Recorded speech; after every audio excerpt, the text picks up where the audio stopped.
Depuis un certain temps, lorsqu'il y a des courses au large, il y a des collisions entre les bateaux de course et les cétacés, comme il y a des collisions avec des ferries ou avec des supertankers. Donc risque d'abîmer nos bateaux, voire même de perdre nos bateaux, et risque de tuer ces animaux. La question, c'est de se dire comment on peut éviter ces collisions. Et il y a Alex Thompson qui, en début d'année, nous a proposé un système de pinger, donc un système d'ultrasons qu'on installe au bout de la quille et qui émet un signal qui est supposé faire peur aux cétacés et les écarter en fait de notre route.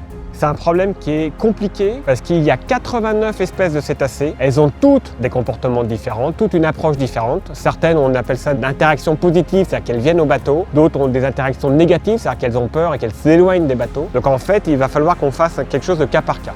Le but de cet enregistrement d'aujourd'hui, c'était de savoir si l'IMOCA finalement fait du bruit ou fait pas de bruit quand il passe dans l'océan. On a un hydrophone, ça c'est un micro étanche et le microphone va nous permettre d'enregistrer les bruits sous l'eau. Avec l'intensité et les fréquences, on va savoir quels sont les cétacés qui vont pouvoir les entendre.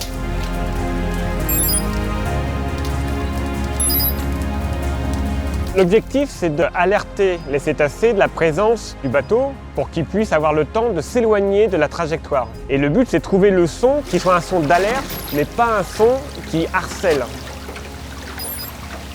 Il m'a dit de deux choses l'une. Soit votre bateau fait du bruit, donc a une signature acoustique forte, auquel cas il n'est pas débile de mettre un pinger qui ferait encore plus de bruit pour les écarter, même si on ne sait pas vraiment si ce pinger va faire peur aux cétacés. En revanche, si votre bateau fait peu de bruit, est furtif finalement, a une signature acoustique faible, il faut absolument rester silencieux et furtif vis-à-vis des cétacés, plutôt que de mettre quelque chose qui va leur faire du bruit, qui va leur donner une indication sur ma présence, potentiellement leur donner envie de remonter à la surface et donc provoquer un accident.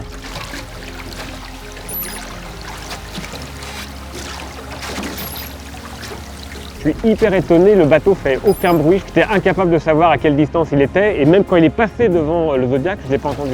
Et puis le plinger, on l'entend, c'est assez faible, donc je ne peux pas dire quelle puissance, mais ça me semble assez faible. Alors on l'entend quand même tout autour du bateau, que ce soit le devant et derrière et sur les côtés. C'est bien, maintenant est-ce que ça va être utile ou pas, je ne sais pas, mais je m'attendais ni au plinger qui fasse aussi peu de bruit et ni au bateau qui fasse pas de bruit du tout. C'est hallucinant.